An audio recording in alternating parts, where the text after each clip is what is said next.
This story begins in a lab where scientists Clive and Elsa witness the birth of a creature. After a medical complication, they manage to stabilize it. Pleased with their creation, they name him Fred and place him in an enclosure with a similar female creature named Ginger. The two beings immediately form a bond. Clive and Elsa are called into a meeting with their pharma company bosses, William and Joan. The scientists explain that their experiments, combining DNA from various species, have been a success. They propose taking it a step further by creating a hybrid containing human DNA, arguing this new organism could be the key to curing diseases like Parkinson's, Alzheimer's, and cancer. However, Joan flatly rejects the idea.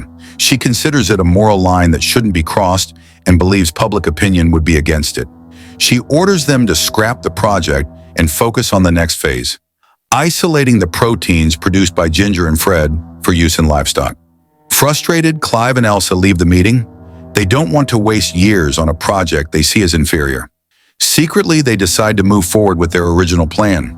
They get a DNA sample from an anonymous female donor and take it to the lab to try and merge it with the DNA from their other creatures. After several failed attempts, they finally succeed in combining the DNA sequences. Clive wants to freeze the sample as proof of concept, but Elsa has other ideas. She locks him out of the gestation area, changes the security codes, and inserts the sample into an artificial womb to create an embryo. She tells Clive she just wants to see if it forms a stable embryo and promises they'll destroy it afterward. Although Clive disagrees, he gives in and doesn't stop her. A short time later, while Clive is talking to his brother Gavin, who also works at the facility, Elsa monitors the embryo's development. At one point, the fetus's heart stops, but a few seconds later, it starts beating again on its own.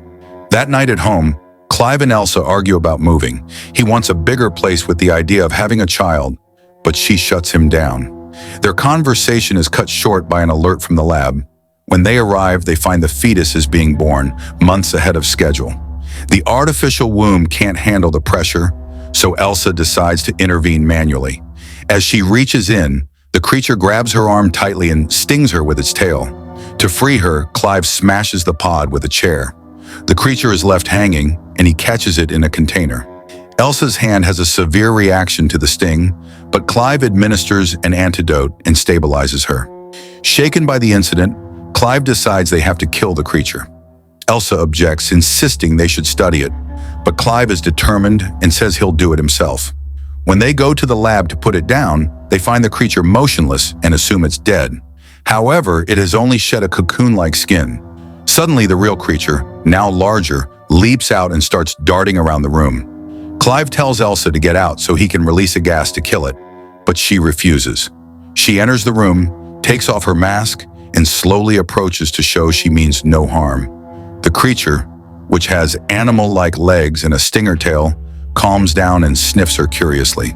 Clive steps in, pulls Elsa out, and sedates the creature with the gas so they can analyze it.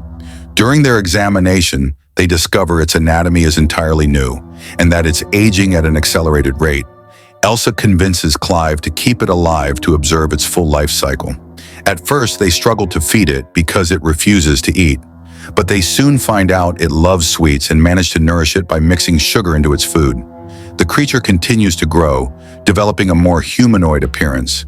Elsa starts teaching it to communicate using letter blocks and becomes deeply attached to it. One day, Clive gets angry when he sees Elsa treating it like a person instead of a specimen. That's when Elsa reveals she's given it a name, Dren. Their argument is interrupted when Gavin overhears them and walks in. Seeing him, Dren becomes aggressive and attacks, but Elsa stops it just before it can use its stinger. Terrified, Gavin flees. To prevent anyone else from finding it, Clive and Elsa decide to hide Dren in a storage room in the building's basement. Soon after, Dren falls gravely ill with a high fever. In an attempt to cool it down, they place it in a tank of cold water. Dren's condition worsens, and Clive, thinking things have spun out of control, tries to drown it to end everything. However, just as it appears to be dead, they discover it can breathe underwater, revealing it has gills. After discovering Dren's amphibious abilities, Clive and Elsa set up a more habitable space for her in the warehouse, installing a larger water tank and providing her with toys. Elsa begins to treat Dren more and more like a daughter, reading her stories and spending time with her. One night, while Dren is supposed to be asleep, Clive and Elsa share an intimate moment on a nearby sofa. Unbeknownst to them, Dren watches them from the darkness before silently retreating. The day of the shareholder presentation arrives. The plan is to have Ginger and Fred interact to demonstrate the program's success. After a brief introduction from Clive and Elsa, they open the barrier separating the two creatures.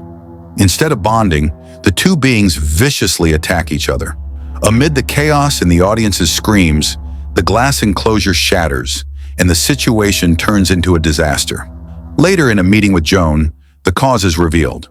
Ginger had spontaneously changed sex, and they were now two males competing for dominance. Furious over the public failure and lack of oversight, Joan shuts down the hybrid project, giving them one last chance to find the protein they need in the existing genetic material. With William's team about to take over the lab, Clive and Elsa know they have to get Dren out. Elsa comes up with the idea to take her to the abandoned farm where she grew up, an isolated place where no one will find her. They put Dren in a large crate and secretly transport her. Upon arrival, a frightened Dren escapes and runs into the woods. After a search, they find her crouched over the body of a rabbit she has just killed, her face stained with blood. They set Dren up in the barn, moving her water tank and other necessities inside. Despite the larger space, Dren remains confined. Her intelligence continues to grow, but so does her frustration with her imprisonment. One day, while Clive and Elsa are at the lab working under William's strict supervision, Dren finds a cat in the barn and adopts it as a pet. That night, Dren refuses to eat and uses her letter blocks to spell the word outside. When Elsa tells her she can't leave, Dren throws a tantrum, flipping a table and smashing everything around her. In a fit of rage, she breaks a window in the roof and escapes. Clive and Elsa climb up to find her standing on the edge. Just as it looks like she is about to fall, wings unfold from her back and arms. Before she can fly away, a desperate Clive yells that he loves her. The words stop her and she returns to them. The next day, Elsa decides to skip work to stay with Dren. She tries to connect with her by teaching her how to apply makeup and telling her about her own childhood. Dren shows her some drawings she has made, all of them of Clive. When Elsa asks if there are any of her, Dren snatches them back and retreats to a corner with her cat. Elsa takes the cat away from her, claiming it could be a health hazard. Later, when Clive returns, he finds Elsa asleep and goes to the barn to check on Dren.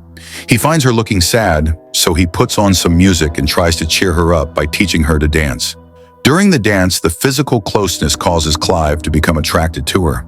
He realizes this is because Dren shares some of Elsa's features.